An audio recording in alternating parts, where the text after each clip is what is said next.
Frank Terence Roda.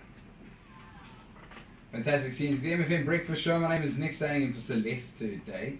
We only got about half an hour left. We've got so much happening in the next half an hour, and I've got something really, really cool just for all you beautiful humans out there.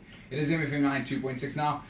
Interviews are always my favorite kind of things, and we've got a beautiful human standing in front of me. He actually came here and asked why it's so hot in here, and in actual fact, it's because he's here.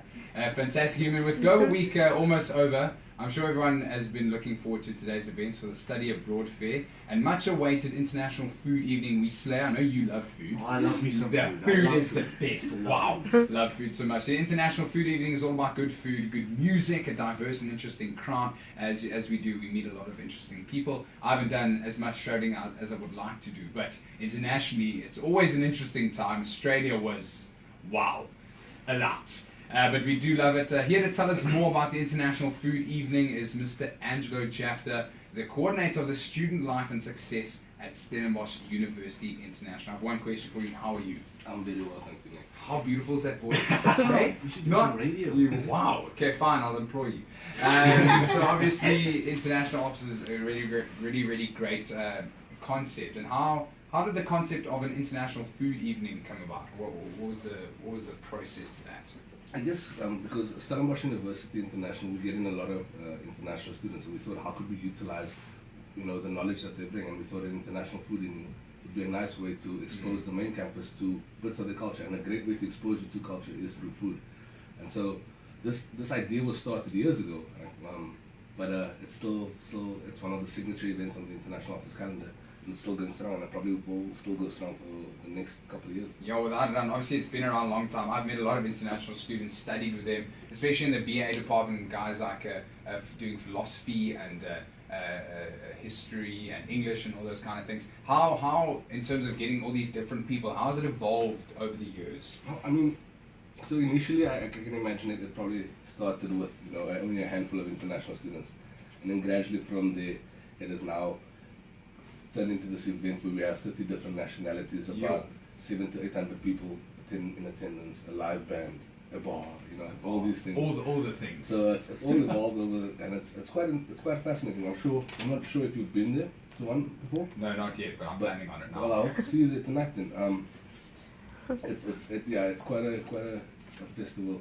Quite a festive event. No, it sounds like and you said a bar and live music. I hear. Yeah. That is so cool. And people's always worried about costs. I know for me, when I always look international, it's always like, wow, the cost is a lot. How much should one bring in terms of budget for the evening tonight? At the very least, a 10 rand. 10 rand. A 10 rand for a portion of food. 10 rand. Yeah, but bear in mind it depends on what the country or the nationality of the students cook. So some might give you a bite-sized portion for 10 rand, some might give you a full plate for 10 rand. And is it kind of like a store sort of thing, and you kind of just walk around? That's and is there a specific way to walk? Is it like left to right or anti-clockwise? No, you just walk. You just have a razzle-dazzle. Yeah, so it's 10 rand per portion of food, so that only one ticket is 10 rand, and that gets you one portion of food. So if you want to go to various countries, you're going to need more than just 10 rand. Without a doubt. So obviously a lot of students will be there tonight. I'm certainly going now because this has just opened my eyes. Food is one of my favorite things. I don't want to stand up because it's a bit of a sight. Anyway, moving into how, in terms of you're gonna now we've seen the students are coming. How do now we get in touch with you in terms of finding out more? Well, you can email me at acj@sun.ac.za or my intern at isas at sun.ac.za.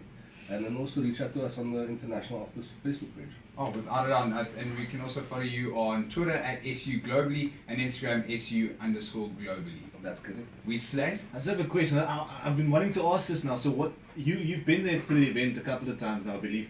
But what has been your most favorite meal? Favorite international meal? Yeah. It's difficult. It's very difficult to say. I'm not on the judging panel, and usually I'm also very busy coordinating and ensuring that everything is the last minute things or hiccups are put down. But man, there's been some interesting countries. To give you one personal favorite, I can't tell you that. Okay. But there's been some interesting countries like Pakistan in the past that has made some great food. China is always up there, and then our African countries are always. I think the last 3 or 4 events that we have has been, because it's also a competition. So yeah, our African countries has taken the trophy home. Hey, for look this at us semester, so- flourishing. Eh? yeah, Yes, so- please. That so, is yeah. so cool. That is really, really cool. So join us tonight. What time does it start? At 6:30 At 6:30. Where? at Academia. At Academia. Get there or be a rhombus. Thank you so much, Mr. Angelo Jafter. What a fantastic human being, a beautiful human being at that, and the voice of angels. For you, we've got 5 seconds of Summer Youngblood. Coming up in a bit, we've got Standard Bank all over it like a rash.